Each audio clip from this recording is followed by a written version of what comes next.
C'est un témoignage très fort qu'a publié Marie Catrix, l'interprète de Morgane dans Demain nous appartient.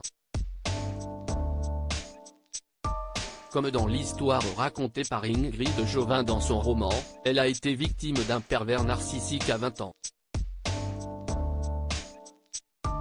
Après avoir consacré 3 ouvrages à son expérience personnelle du deuil, de l'adoption et de la maternité, Ingrid Chauvin s'est essayée pour la première à la fiction avec L'échappée belle, paru le 26 janvier 2023 aux éditions Michel Lafon. L'occasion de s'emparer d'un sujet qui lui tenait très à cœur. Tout commence comme dans un rêve. Elsa est folle d'Eric qui le lui rend bien, lui offre en cadeau, déclaration romantique et bientôt, un grand mariage. Mais passé la période idyllique, la belle histoire se transforme en cauchemar. Remarques, crise de jalousie, humiliation. Le piège se referme sur la jeune femme. Avant de consacrer l'année passée à la rédaction de ce roman, Ingrid Chauvin s'est longuement documentée sur le sujet. J'ai tenté d'analyser le processus de prise de pouvoir et ressenti un besoin impérieux de raconter une histoire parce que la fiction permet de faire passer des messages puissants.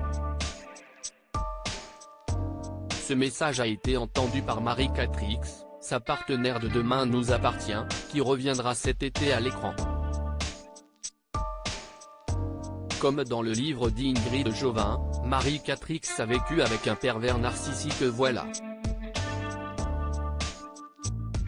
Comme tant d'autres qui t'admirent, j'ai dévoré ton livre Ingrid. Dans ta description, on ressent tellement bien cette boule au ventre et à la gorge qui ne quitte pas le personnage d'Elsa tout le long de son emprise.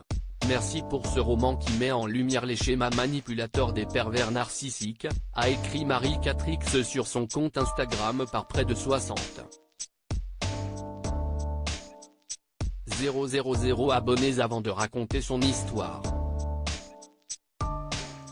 Il y a plus de 20 ans, je ne connaissais pas ces termes. Et pourtant, je l'ai vécu moi aussi, cette relation avec un PN. Pendant près de 3 ans, je l'ai ressenti, cette boule d'angoisse. Ce stress et ce mal au cœur quasi permanent, a débuté Marie Catrix. À presque 17 ans, je le rencontrai, mon premier grand amour. Il avait 24 ans. 8 ans de plus que moi. Ce fut un amour passionnel. Passionnel mais destructeur. Rempli de jalousie maladive, de paranoïa, de tromperie, de justification permanente, d'humiliation, de perte de confiance en moi, d'examen de bas à crater, de casting saboté, de culpabilité, de pleurs. À 20 ans, Marie Catrix a réussi à mettre un terme à notre relation. Marie Catrix poursuit son histoire, et pourtant, moi aussi je l'ai eu cet avertissement d'un de ses amis proches. Cette phrase gravée à jamais dans ma mémoire, tu ne sais pas avec qui tu sors. Malgré cela j'y allais. J'étais complètement aveuglé par l'amour. Par son regard bleu acier. À la fois doux et très dur, par ses surprises romantiques, ses belles lettres d'amour pour se faire pardonner, il savait aussi être très tendre. C'était un amour très intense. Je me sentais aimé. Je lui appartenais.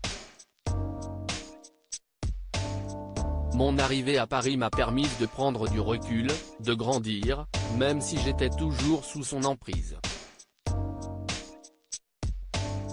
Le déclic se fit lorsqu'il est venu s'installer chez moi dans mon premier studio. Il venait sur mon territoire. J'ai réussi à mettre un terme à notre relation. J'allais avoir 20 ans. Heureusement la vie m'a offert d'autres histoires. Différentes. Mais le mal était fait. Certaines séquelles sont encore là. 20 ans après. parce que j'ai grandi avec cette première histoire. Mais aussi parce que j'ai revécu certaines situations dans ma dernière relation, conclut Marie-Catrix. Aujourd'hui je sais ce qu'il y a à réparer. Cette dernière relation m'aura permis de grandir encore un peu plus. Je réapprends à avoir confiance en moi, à être plus assuré et à m'estimer tel que je suis. Bref, à m'aimer moi.